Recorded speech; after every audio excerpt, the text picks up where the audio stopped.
ஸ்தோத்திரம். தேவனுக்கு மகிமையுண்டாதாக. தேவனுடைய பிள்ளைகளை ஒவ்வொரு நாளும் தேவனுடைய வார்த்தையிலிருந்து நம்ம ஒவ்வொரு காரியங்களை கற்றுக் கொடுக்குறோம். தேவனுடைய வார்த்தை வெளிப்படும் நேரத்தில் தேவன் நமக்கு ஒன்றை கற்றுக் கொடுக்க விரும்புகிறார். அவருடைய வார்த்தை பிடித்துக்கொண்டு நம்ம ஒவ்வொரு நாளும் சாட்சியாக இருக்கும்போது தேவன் நம்மளை ஆசீர்வதிப்பார். இன்றைக்கு அநேக மனிதர்கள் அநேக விதமான ஆசீர்வாதத்துக்குள்ளே கடந்து போகணும்னு பிரயாசப்படுறீங்க. அந்த ஆசீர்வாதங்களுக்குள்ளே நீங்கள் போக வேண்டும் என்று சொன்னால் வசனங்களை பிடித்துக்கொள்ள வேண்டும். தேவ வார்த்தைகளை ஒரு மனிதன் பிடித்துக்கொண்டு அந்த வாழ்க்கையில் நடக்கும்போது கர்த்தர் அவனை கொண்டு ஒரு பெரிய காரியங்களை செய்வார். நமக்கு தெரிந்த ஒரு வசனத்தை நீங்கள் பார்க்கும்போது நீதிமன்ற புத்தகத்தில் 28 25 வசனம், கர்த்தரை நம்புகிறவன் செழிப்பான் என்று சொல்லப்பட்டு, கர்த்தரை ஒரு மனுஷன் நம்பனான்னு சொன்னா வாழ்க்கையில செழிப்பை கர்த்தர் வைத்திருக்கார். இந்த செழிப்பை அநேகர் ஆசைப்படுகிறீர்கள். செழிப்பாய் நான் மாற வேண்டும், என் குடும்பத்தில் இருக்க வறுமை மாற வேண்டும், என் குடும்பத்தில் பெரிய மாற்றம் உண்டாக வேண்டும், நான் இப்படி இருக்கிற மனிதன் நான் உயர்ந்து காணப்படணும் ஆசைப்படுற நீங்க இந்த செழிப்புக்குள்ளே போக வேண்டும்னா கர்த்தரை நம்ப வேண்டும். அப்ப கர்த்தரை ஒரு மனுஷன் நம்ப ஆரம்பிச்சிட்டாலே அவன் வாழ்க்கையில செழிப்பு உள்ள வந்துவிடும். இந்த செழிப்பான காரியங்கள் பாருங்க, ஒரு பூமியிலே ஒரு விதையானதை நாம் போட்டோம் என்று சொன்னால் அந்த பூமியோடு ஒட்டி கொண்டிருக்கும் போது அந்த விதையிலே ஒரு செழிப்பை நம்ம பார்க்க முடியுது. அந்த விதையை நீங்கள் சின்னதாக போட்டிருப்பீங்க, கொஞ்ச நாள் பார்த்தோம்னா கொஞ்சம் போல அப்படி அரும்பு விட ஆரம்பிக்கும், கொஞ்சம் போல அப்படி உயர ஆரம்பிக்கும், கொஞ்சம் போல பாருங்க அப்படின்னும் போது அது ஒரு செடியாய் மாறும், மரமாய் மாறும். பாருங்க, அந்த விதை விதையாய் இருக்காது, அது அங்கே இருக்கிறதுனால அதில் ஒரு பெருக்கத்தை பார்க்க முடியும், வளர்ச்சியை பார்க்க முடியும், ஒரு உயர்வை பார்க்க முடியும். நாம் இன்றைக்கு கர்த்தரை நம்புகிற ஒரு வாழ்க்கையில தான் இந்த செழிப்பை நாம் பார்க்க முடியும். இந்த செழிப்பு மேலே ஆசைப்படுகிற ஜனங்கள், என் வாழ்க்கை செழிப்பாய் மாற வேண்டும் நினைக்கிறவர்கள் இந்த வாழ்க்கையை எப்படி செழிப்பாய் மாற்றிக்கொள்வது? இந்த வாழ்க்கையை செழிப்பாய் மாற்றிக்கொள்ள வேண்டும் என்று சொன்னால் ரோமர்ல பார்த்தீங்கன்னா 4 அதிகாரம் 20 வசனத்தை வாசிக்கும்போது பாருங்க, தேவனுடைய வாக்குத்தத்தத்தை குறித்து அவன் அவிசுவாசமாய் சந்தேகப்படாமல் தேவன் வாக்குத்தத்தம் பண்ணதை நிறைவேற்ற வல்லவராய் இருக்கிறார் என்று முழு நிச்சயமாய் நம்பி தேவனை மகிமைப்படுத்தி விசுவாசத்தில் வல்லவனானான். ஆகையால் அது அவனுக்கு நீதியாக எண்ணப்பட்டது. கவனிங்க, நம்ம 20 வசனம் 22 வரைக்கும் வாசித்தாங்க. கவனிங்க, அதுல ஒரு சில காரியங்களை நீங்க புரிந்து கொள்ள வேண்டும். அந்த 20 வசனத்துல நீங்க வாசிக்கும் போது அங்க பாருங்க, தேவனுடைய வாக்கு தத்தங்களை அவன் அவ்விசுவாசமா எண்ணவில்லையா. நமக்கு வார்த்தைகளை தேவன் இந்த மாதத்தில் கொடுப்பார் என்று சொன்னால், இந்த வருடத்தில் கொடுப்பார் என்று சொன்னால், அந்த வார்த்தைகளை ஒரு நாளும் அவிசுவாசமாய் பார்க்காது. இந்த வார்த்தை என் வாழ்க்கையில நடக்கும், இந்த வார்த்தை என் வாழ்க்கையில பலிக்கும், இந்த வார்த்தையினாலே என் வாழ்க்கை செழிப்பாய் மாறும் என்பதை நீங்கள் ஒவ்வொரு நாளும் நம்பிக்கொண்டிருக்க வேண்டும். அந்த நம்பிக்கையை தேவனுடைய வசனங்கள் மேல வைக்க வேண்டும். அதனால்தான் கர்த்தரை நம்புகிறவன் செழிப்பான் என்று சொல்லு. அப்போ யாரை நம்பணும்னா தேவனை ஒரு மனிதன் நம்பக்கூடியவனாய் மாறும். நம்முடைய தேவன் வார்த்தையாய் வெளிப்படுகிறார், வார்த்தையை நமக்கு கொடுப்பார் என்று சொன்னால் வாக்குத்தத்தம் நம்ம பிடித்துக்கொள்ளணும். அந்த வார்த்தையை பிடித்துக்கொண்டு நம்முடைய வாழ்க்கையில ஒரு செழிப்பை நாம் பார்க்க வேண்டும். இன்றைக்கு தேவனுடைய பிள்ளைகளாக இருக்கிற நாம் எதை நாம் பார்க்கிறோம், எதை அண்டிக் கொள்கிறோம், எதை கண்டு நம்ம ஜீவிக்கணும் நீங்கள் யோசித்து பார்க்கணும். இன்னைக்கு நிறைய நேரங்களில் நாம் எதை பார்த்து கொண்டு தெரியுமா? அவங்க சொன்னாங்க, இவங்க சொன்னாங்க, எதை செய்வாங்க, எங்கள் வீட்டுக்கு எதை செய்வேன்னு சொன்னார், என் பிள்ளை எதை செய்வேன். இதை நீங்கள் நம்பக்கூடியவர்கள் எதை நம்ப வேணா, நமக்கு வாக்குத்தத்தமாய் வந்திருக்கிற வார்த்தைகளை நீங்கள் நம்ப கற்றுக்கொள்ள வேண்டும். அந்த வார்த்தைகளை பிடித்து கொண்டு உங்கள் வாழ்க்கையை செழிப்பாய் மாற்றிக்கொள்ள வேண்டும். அந்த வார்த்தை அந்த மனிதன் எப்படி மாற்றுதுன்னு சொன்னால், அந்த மனிதன் ஒன்றும் இல்லாத மனிதன் ஆசீர்வதிக்கப்பட்ட மனிதனாய் மாறுங்க. அந்த மனிதன் உயர்ந்த ஒரு மனிதனாய் மாறுங்க. அந்த மனிதன் பாருங்க வரும்போது எப்படி வந்தான்னு தெரியாது, ஆனா அந்த மனிதனை நீங்கள் 13 அதிகாரத்திலாம் பாருங்க, சீமானாய் மாறிவிட்டார். அந்த மனிதன் சீமானாய் மாறுவது மாத்திரம் சந்ததிகளுக்கு தகப்பனாய் விசுவாசத்திலே வல்லவராய் மாறிவிட்டார். எப்படி மாறினாரு? அவர் கர்த்தர் மேல அப்படியாப்பட்ட நம்பிக்கை வைத்த ஒரு மனிதனாய் காணப்படுவார். இன்றைக்கு நாம் யார் மேல நம்பிக்கை வைத்துக் கொண்டிருக்கிறோம்?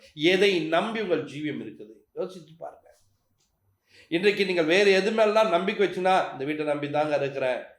எத்தனையோ பேரை பார்த்துருக்கேன் நானே. அப்படி நம்பிக்கொண்டவர்கள் இப்போ ஒரு சில வீடெல்லாம் காலி பண்ண சொல்லி எடுத்து போட்டாங்க. அவங்களாம் ரொம்ப புலம்ப ஆரம்பிச்சாங்க. இந்த வீட்டை தாங்க நம்பியிருந்தேன், அந்த 2 கடையில் வரவங்க வருமானம் அதை தாங்க நம்பியிருந்தேன், அதையே அடிச்சு போட்டு போயிட்டாங்க. ஏன் தெரியுமா? நீ எதை நம்பணுமோ நம்பாம எதை நம்பக்கூடாத நம்பிக்கொண்டிருக்கு.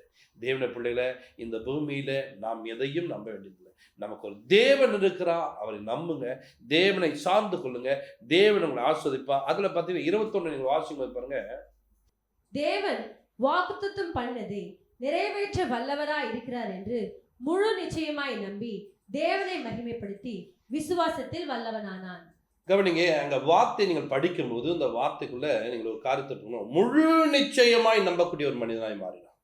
வாக்குத்தத்தங்கள் பிடித்துக்கொள்ள பேசல, அதை முழுசா நம்புறனா, அதை முழுசா நம்பிக்கொண்டு இருந்தா அதை சார்ந்த ஒரு ஜீவியம் இருக்க வேண்டும், அதை சார்ந்த ஒரு வாழ்க்கை வாழ வேண்டும். அதை சார்ந்து நீங்கள் வாழும்போது அந்த வார்த்தை உன்னை உயர்த்தும், அந்த வார்த்தை உன்னை கனப்படுத்தும். அந்த வார்த்தையினால உன் வாழ்க்கை செழிப்பாய் மாற தேவன் உன்னை ஆசீர்வதிக்க வந்தவராக. அல்லேலூயா. இன்றைக்கும் தேவனுடைய பிள்ளைகளா இருக்க நாம் நிறைய நேரங்களில் அப்படிப்பட்ட வார்த்தைகளை நம்புகிறோமா என்றால் நம்புவது குறைவு. ஆனால் நம்பணும் என்று சொன்னால் உன் வாழ்க்கையை செழிப்பாய் மாற்றுகிற தேவன் உன்னோடு கூட இருக்கிறார். உன்னை அவர் நடத்துவார். உனக்கு அவர் உதவி செய்கிற ஒரு தேவனா இருக்கிறார். அவர் உதவி செய்வது நிச்சயம். வேதத்தில் பார்த்தீங்கன்னா ஒரு காரியத்தை நம்ம பார்க்கிறோம். ஆதியாகம புத்தகத்தில் 26:1 நீங்கள் வாசிக்கும் போது அங்கே பார்க்கும்போது அங்கே ஒரு மனிதனை பார்க்கிறோம், ஈசாக்கு என்ற மனிதன். அந்த ஈசாக்கு பாருங்க, ஆபிரகாம் காலத்துல நடந்த ஒரு பஞ்சத்தை போலவே இப்ப யாருடைய காலத்துல ஈசாக்குடைய காலத்துல ஒரு பஞ்சம் வந்துச்சு. இந்த பஞ்சம் வந்த போது பார்த்தீங்கன்னா உடனே ஒரு முடிவு பண்ண, நான் இங்க இருக்கக்கூடாது, எங்க இருக்கணும், நானும் எகத்துக்கு போனா நல்லா இருக்கும். பாருங்க, இன்றைக்கு நிறைய பேர் எங்க என்ன இருக்குதோ அந்த இடத்துல தன் நம்பிக்கை கொண்டு போயிச்சிட்டோம்.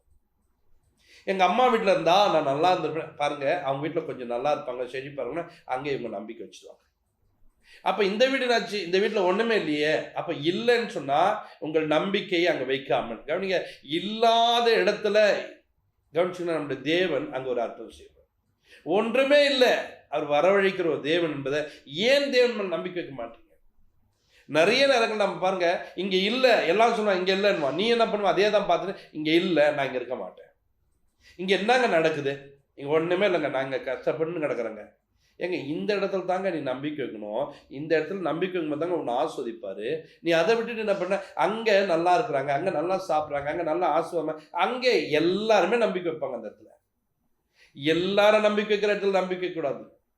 நீ தேவன் மேல் நம்பிக்கை வச்சு இல்லாதவைகளை இருக்கிறது போலவே அழைக்கிற ஒரு தெய்வம் கூட இருக்கிறாரு. இங்க இல்ல, அவர் இருக்கிறது போல அழைப்பாரு, அது வந்துடும். அல்லேலூயா. தேவன் அதை தந்துடுவார். பாருங்க, தண்ணீர் வனாந்தரத்தில் சுற்றி வராங்க தண்ணிக்காக. அங்க தேவன் என்ன செய்யறப்ப அந்த கண்மலை கிட்ட பேசினா தண்ணி புறப்பட்டு வந்து நிற்குது. எப்படிங்க இது நடத்து, எப்படி இது கிடைச்சது?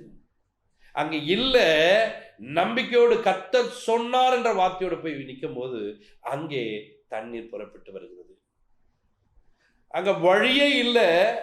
ஜனங்களாம் சொல்றாங்க, இந்த இடத்துல செங்கடக்கிட்ட எங்களை என்னத்துக்கு இங்க கொண்டு வந்த, வழியில்லாத இடத்துல கொண்டு வந்திருக்கேன்னு சொல்லிட்டு ஜனங்கள் முறுமுறுக்கிற மத்தியத்துல அங்கே பார்த்தால் தேவன் சொல்றாரு, நீ போயிட்டு கோலை நீட்டு, அங்க கடல் நம்பணும் பெரியன்னு சொன்னார்.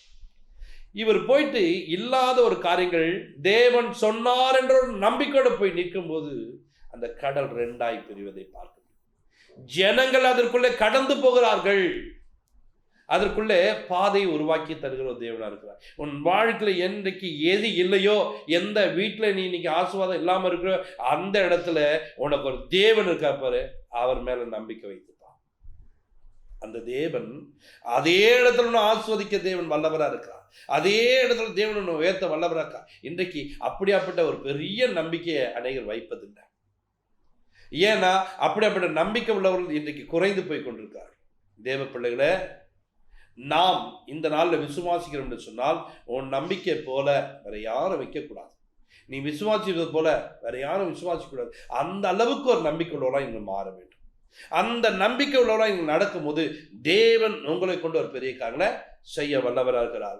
கவனிங்க, நம்ம அந்த 26ஆம் அதிகாரத்துல 12ஆம் வசனத்தை நீங்க பார்க்கும்போது, ஈசாக்கு அந்த தேசத்தில் விதை விதைத்தான், கர்த்தர் அவனை ஆசீர்வதித்ததினால் அந்த வருஷத்தில் 100 மடங்கு பலனடைந்தான். இப்ப பாருங்க, 26:1 நான் இங்க இருக்க மாட்டேன், இது பஞ்சம்னு சொல்லிட்டு இந்த இடத்த விட்டு கிளம்பி போகிறேன்னு சொன்னவரு, அதே இடத்துல பாருங்க அதுக்கு அடுத்த 12ஆம் வசனத்தில் பார்க்கும்போது, அந்த தேசத்திலே ஈசாக்கு விதை விதைத்தான். அந்த தேசத்துல விதை விதைக்க, அந்த தேசத்துடைய விதை பாருங்க 100 மடங்கு பலந்தது. எங்க பஞ்சங்க, இங்க ஒண்ணுமில்லாத இடங்க, இந்த ஒண்ணுமில்லாத இடத்துல எப்படிங்க வளரும்? ஏன்னா தேவன் என்ன சொன்னா தெரியுமா, இங்க இருந்து நான் ஆஸ்வதிப்பேன். அப்ப தேவனை நம்புகிற ஒரு மனிதனாய் காணப்பட்டா, தேவன் மேல பெரிய நம்பிக்கை வைத்தவராய் இருந்தார். தேவன் மேல நம்பிக்கையுள்ளவராய் காணப்படுவதனால தேவன் அந்த மனிதனை உயர்த்தினார், ஆசீர்வதித்தார். கவனிங்க, இன்னைக்கு ஒன்றுமில்லை, அந்த ஒன்றுமில்ல இடத்துல ஒரு நம்பிக்கை வைக்கிறோம். நம்பிக்கை வைக்கும் போது பார்த்தீங்கன்னா அந்த வீடு பாருங்க சந்தோஷமா இருக்குமா? ஒண்ணுமே இல்லாத ஒரு வீடு என்று சொன்னால், ஒன்றுமே இல்லாத ஒரு குடும்பம் சொன்னா வீட்டுக்குள்ள சண்டை சச்சரவு தான் இருக்கும். உன்னை கட்டு வந்த நம்பர், உன் கூட போய் போய் போய் வாழ்க்கை வாழ்ந்த நம்பர். ஏன் தெரியுமா? ஒன்றும் இல்லைன்னா அந்த வீட்டுக்குள்ள பிரச்சனைகள் அதிகமாகும், போராட்டங்கள் வந்துடும், நிந்தைகள், அவமானங்கள். ஏன்னா வெறுமையாக்கப்பட்ட ஒரு காரியங்களில் வந்து பார்த்தீங்கன்னா நிறைய வீடுகளில் இன்னைக்கு சண்டை சச்சரவோடு இருக்கிறாங்க. ஒரு சிலர் பிரிந்தே போயிடுறாங்க. இங்கே இவர்களுக்கு ஒன்றுமே இல்லை, ஆனால் தேவன் சொன்னால் இங்கே இருந்து நான் உன்னை ஆஸ்வதிக்குன்னு சொன்னார். அப்போ ஆஸ்வதிக்கிறான்னு சொல்லும் போது அவர்கள் 12ஆம் வசனம் தான் ஆஸ்வாதத்தை பார்க்குறாங்க. ஆனால் நீங்கள் 8ஆம் வசனம் பார்க்கும்போது அந்த இடத்துல பார்த்தீங்கன்னா அவர்கள் அந்த வீட்டு அவன் அங்கே நெடுநாள் தங்கி இருக்கையில் பெலிஸ்தருக்கு ராஜாவாகிய அபிமெலேக்கு ஜன்னல் வழியாய் பார்க்கும்போது ஈசாக்கு தன் மனைவியாக ரெபெக்காளோடு விளையாடி கொண்டிருக்கிறதை கண்டான். கவனிங்க, தன் மனைவியாக ரெபெக்காளோடு விளையாடி கொண்டிருக்காங்களா? எவ்வளவு சந்தோஷம் நிறைந்ததாய் வீடு காணப்பட்டிருக்கு பாருங்க. கர்த்தர் மேல ஒரு மனிதன் நம்பிக்கை வைப்பான் என்று சொன்னால் அவன் வீடு சந்தோஷத்தினால் கர்த்தர் நிறைப்பான். அவன் வீட்டுக்குள்ள எப்பொழுதும் மகிழ்ச்சி குறையாது. இன்றைக்கு எதுவுமே இல்லை, எப்படிங்க இவ்வளவு சந்தோஷமா இருக்கீங்க? நாங்க இதை நம்பி இல்லைங்க, என் தேவனை நம்பி இருக்கிறேங்க, எங்களுக்கு ஒரு ராஜா இருக்கிறாருங்க. இந்த இயேசு ராஜாவை ஒரு மனிதன் நம்பும் போது அவன் வாழ்க்கையில சந்தோஷத்தை கற்றுக் கொடுக்கிறார். அவர் சொல்றாரு, என்னுடைய சமாதானத்தை உங்களுக்காக வைத்து போறேன்னு சொல்லிட்டு அவருடைய சமாதானம் எங்க வீட்டுக்குள்ள ஆளுகை செய்யுது. அவருடைய சமாதானத்தினாலே நாங்கள் சந்தோஷமா இருக்கிறோம். அவருடைய சமாதானத்தினாலே எங்க வீட்டுக்குள்ள நிறைவு காணப்படுது. அப்போ ஒரு மனிதன் கர்த்தரை நம்பும் போது அவன் வீட்டுக்குள்ள சந்தோஷமும் சமாதானத்தை கொடுத்து அவன் வீட்டை கர்த்தர் ஆசீர்வதிக்கிறார். அந்த ஆசீர்வாதத்தினால அவன் நிறைந்து காணப்படுகிறான். அவன் பாருங்க, ஒரு நாள் பஞ்சமா இருக்கீங்க புறப்பட்டு போறான்னு நினைச்சுவேன், கொஞ்ச நாள் கழிச்சு பாத்தீங்கன்னா அந்த மனிதன் அந்த ஊருக்குள்ள 14 வர வர வர அவன் என்ன பண்ணா? விருத்தி அடைந்தானாம், பெருக்கம் அடைந்தானாம். அவன் தேவைகளை தேவன் சந்தித்தாராம். 100 மடங்கு ஆஸ்வதிக்கப்பட்ட மனிதன் எல்லாவற்றிலும் ஒரு உயர்வை சந்திக்கிறான், எல்லாவற்றிலும் அவனுக்கு மேன்மண்டாது. இன்றைக்கு உங்கள் வாழ்க்கையில நீ எந்த காரியத்தில் குறைந்து போய்விட்டாய், எந்த காரியம் சரியில்லை, எந்த காரியம் வாழ்க்கையில் இல்லைன்னு நினைக்கிறியோ, கவனிங்க, உன் தேவன் இன்றைக்கு பெரிய காரியங்கள் செய்யணுமா? நீ நம்பிக்கை அவர் மேல வை. யார் மேல நம்பிக்கை வச்சிருக்க? இன்னைக்கு யார் மேலாம் நம்பிக்கை வச்சிருக்க? அந்த நம்பிக்கைலாம் மாத்தி எனக்கு ஒரு தெய்வம் இருக்கிறார், அந்த இயேசு கிறிஸ்துவின் மேல நம்பிக்கை வைப்பேன், அவர் என்னை ஆஸ்வதிப்பார், அவர் என்னை உயர்த்துவார், அவர் என் தேவையை சந்திப்பார். வியாதியோடு இருக்கிறியா?